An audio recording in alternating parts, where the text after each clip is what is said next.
Greetings campers, welcome to Farmeritaville up here in Minnesota. I've been doing some work this week. I have the Andy with me, my sidekick, and it's our last day here. We got to fly home later, but we decided to stop by at the ultimate temple to American consumerism, the Mall of America, the world's largest shopping mall. I just know that there's roller coasters inside, and I remember seeing that on TV when I was a kid, and I thought it was the craziest thing ever. So here we are. We are in one of, I don't know how many parking garages, and just this one garage makes parking at Disney look small. So that's how huge and crazy this place is. We're gonna get inside and check it out, and I am ready to ride some indoor roller coasters.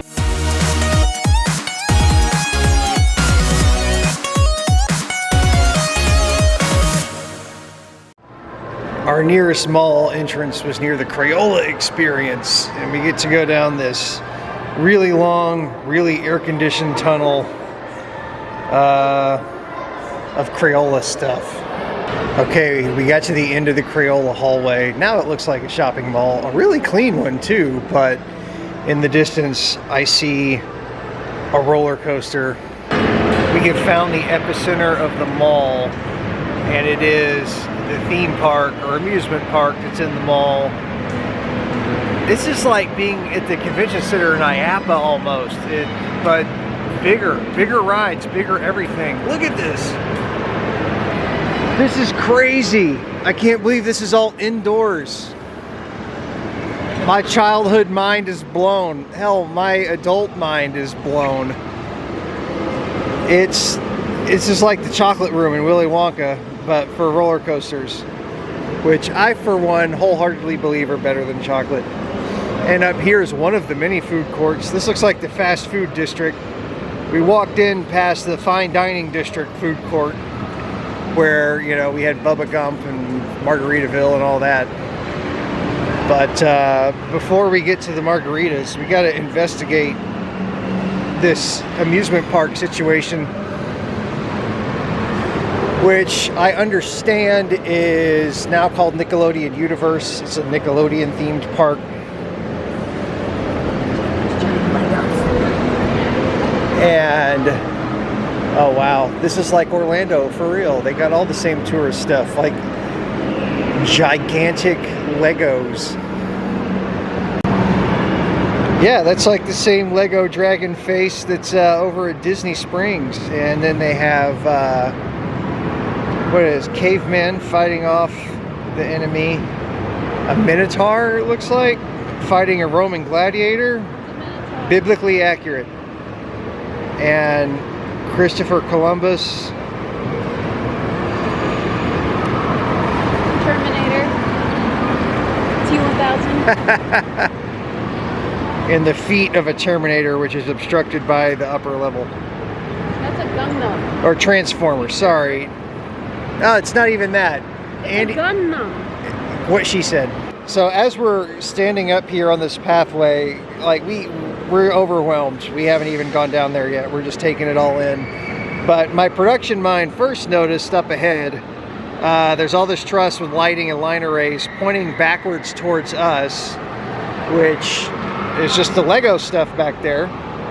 So I don't know if that's permanent or what for events that they do, but down below here is a set up temporary stage, and the signs say "Want to get slimed," and I guess they do a live Nickelodeon show, and you can see the ladders right there overhead, and I don't know if you can see it on camera, but there's green residue inside that thing, which is clearly the Nickelodeon blimp logo.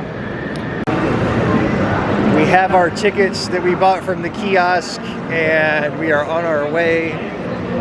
There's the Coaster Cafe, and I'm a little bit of a coaster nerd. I like roller coasters, so I did a brief Google search the other night, and this green one here I think is called the Pepsi Orange Streak, but looking at the tracks, it goes, I don't know where it goes. It might go to another state, because the track, this one right here with the orange train on it, it's like miles long. It goes everywhere.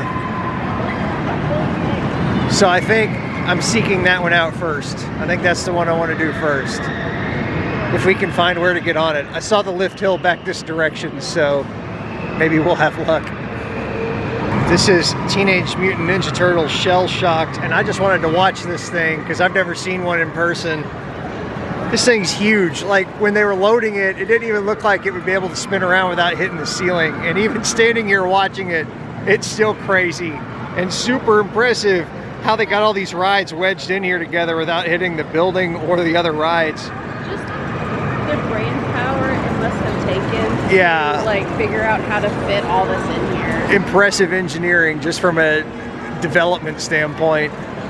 And this is also one of the new rides coming to Epic Universe in Orlando. SpongeBob's Rock Bottom Plunge. This is the first one we're gonna do. This thing has a beyond 90-degree drop on that first hill right there. So this one's gonna be intense. And it goes without saying, I can't take the camera, so I will report back shortly.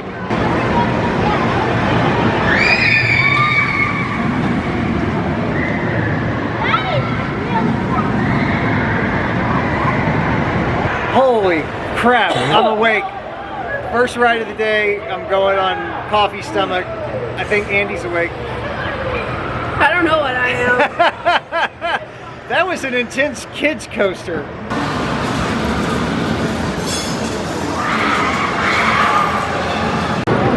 I was right, the Pepsi orange streak. But the orange streak is green. The orange streak is green, but the trains are orange.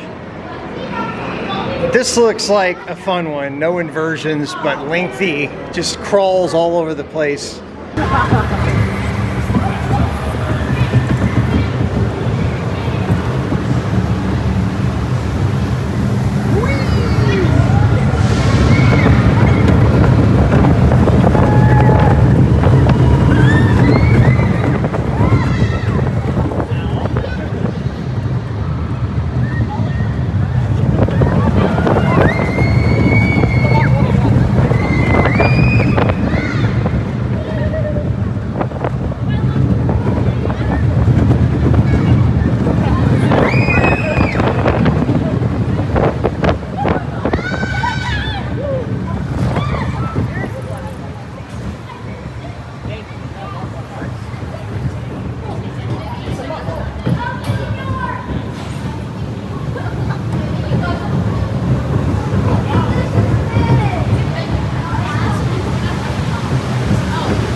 We tried to sit in the same seat and then realized real quick that wasn't gonna work, so they split us up.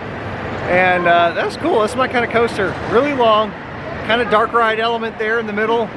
And yeah, I literally spanned this entire central atrium of the mall that the amusement park takes up.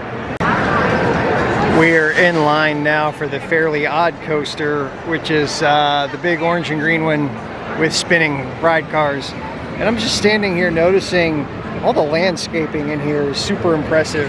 It's all like soil beds and live plants. All the trees and everything that you see around everywhere is all like the real deal. So that's a lot of work for some grounds crew, I'm sure. Woo! I'm getting old, man. Those spin coasters are not my jam. Didn't hate it. Definitely done worse and felt worse, but we're gonna find water and slow down for a bit. There's still a lot to see. We came in the mall, came straight to the rides. We are taking a break from rides. Got us a Dole Whip to cool off. And wrestling nerds, I recognize this section of the mall as the very first filming location of WCW Monday Nitro. And I'm sure that they've done a ton of stuff here. For instance, whatever this stage is set up for right now. But the inaugural Monday Nitro is what I recognize this space from. Uh-oh, we've lost Andy. And she's gone.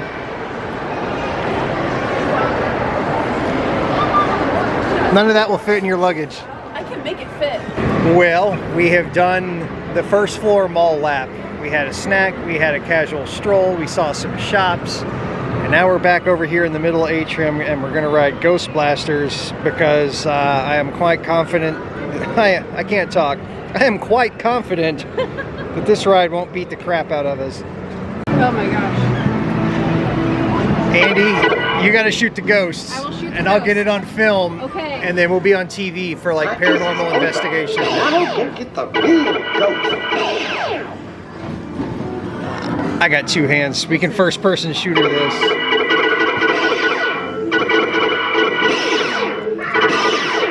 Ah! All right. My eyes aren't adjusted and it's really dark in here.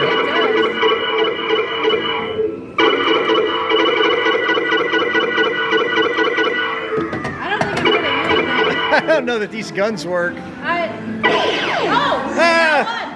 You nearly got us killed. Touch it. Bleakstone Manor. I want to touch it. Oh, I touched it.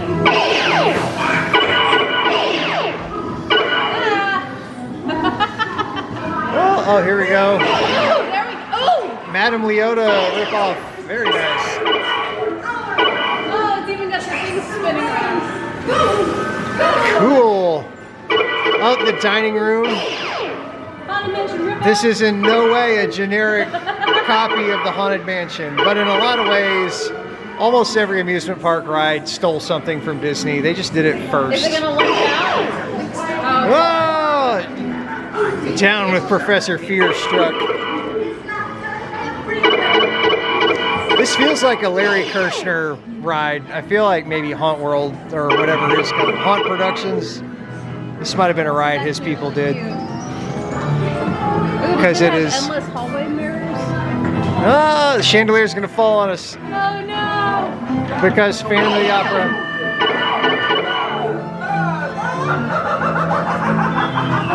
Oh, spooky, spooky.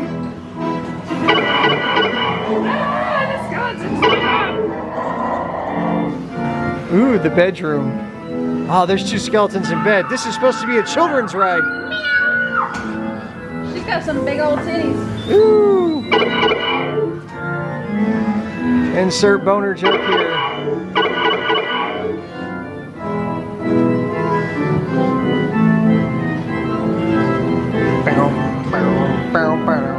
There's eyes. So many eyes.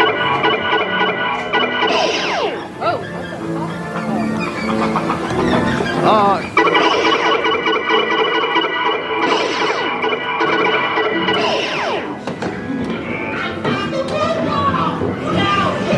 Oh no, crash doors. Boom. Oh no, no more black light. Oh no, my eyes are about to hurt because of daylight. Now we're taking a mall break again, walking around the second level of the mall, and right behind me back that way we passed a Spencer's, and we passed a Starbucks, and I called it. I'm like, there's got to be multiple Starbucks in this place, and there is. But what I did not expect was there to be multiple Spencer's, because there's another one right there behind us on the third floor. The really weird thing is that the two Spencer's are like right by each other. They're on different floors, but they're like right around the corner. I would expect them to be on like opposite sides, but maybe that just means there's 3 or 4 Spencer's and we haven't found them all yet. Mystic Lake is a big casino near here that we found on accident the other night, and they have a storefront in the mall, it looks like. Can you gamble in the mall? Yeah, you can play blackjack here. Yeah, there's blackjack in the mall. Okay, this place is getting more and more amazing because we already did the downstairs loop and we passed the Claire's there, and we just walked past the upstairs Claire's as well. It's about lunchtime, getting kind of hungry. Wonder if there's anywhere good to eat around here. We're doing lunch at Margaritaville, as you can imagine, and this is the fifth or sixth Margaritaville restaurant I've been to, and I'm well aware of the brand that I put out and the channel name that I've chosen, but I will honestly say, like, the food, the drinks, some of the merch I've gotten from Margaritaville, not the greatest. For example, this is the Uptown Margarita. It's the same one that I get at the Lone Palm at Universal when I'm hanging out down there. You know, that's my favorite place in the world. This is not even remotely the same drink. It doesn't taste the same. It doesn't look the same. But it's definitely got tequila in it, so there's that. But yeah, despite the namesake, Margaritaville's kind of meh. But you know what? I'm a full-blown tourist, so every time I find a new one, I'm probably still going to eat there.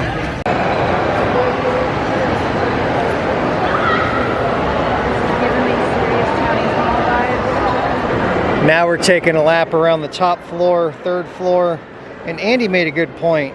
There's way more people on the ground floor, and the higher you go, the fewer people there are, which I can only assume means Americans statistically are obese, and obese people think going up sounds like hard work, so less people make it to the third floor. Went into an oddity store that caught my attention, and you know, we're in Minnesota. Woo! You guys aren't going to believe this. On the third floor, The elite level. Guess what we found? Level. We've now seen 3 Claire's. That's the most of any store so far. Ooh, up here, I just like the web of Christmas lights, which probably look amazing if it was dark outside. And actually, you can barely see it on the camera. It's just layer after layer after layer of stringed white lights. We were talking earlier down at the theme park area, you know, that's like all skylight, but I could see all the crazy colored LEDs and stuff on the rides. How cool that indoor park would be in the dark at nighttime.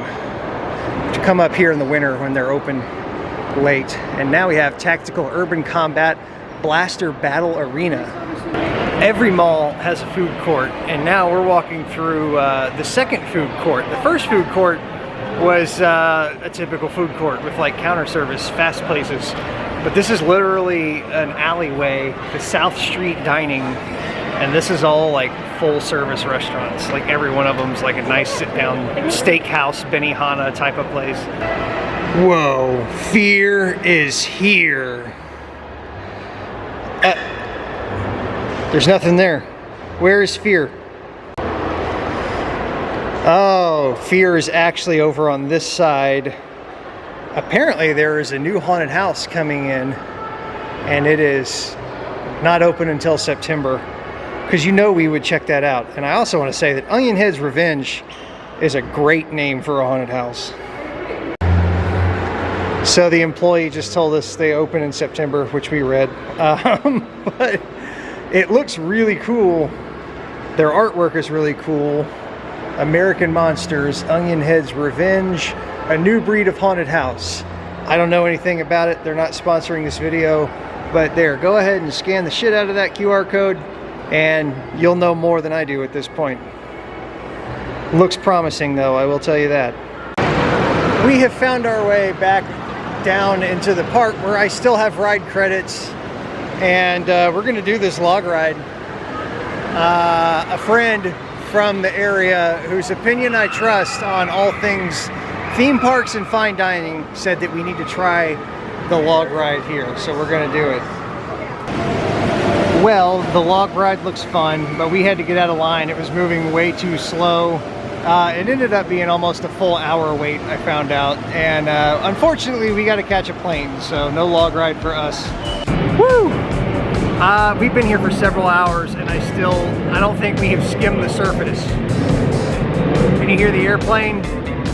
It's gonna be us soon. We have to get to the airport, which is like literally across the street from here, but this has been an adventure. I underestimated the amusement park aspect of it. There's a lot of people, a lot of long lines, but a lot of really legitimate coasters and serious thrill rides in there for an indoor place. So I really enjoyed it. I hope you guys enjoyed tagging along with us. Like, subscribe, blah, blah, blah. Typical YouTuber sales pitch. You've heard it a million times. And in the meantime, take care. I will see you soon, and go do stuff.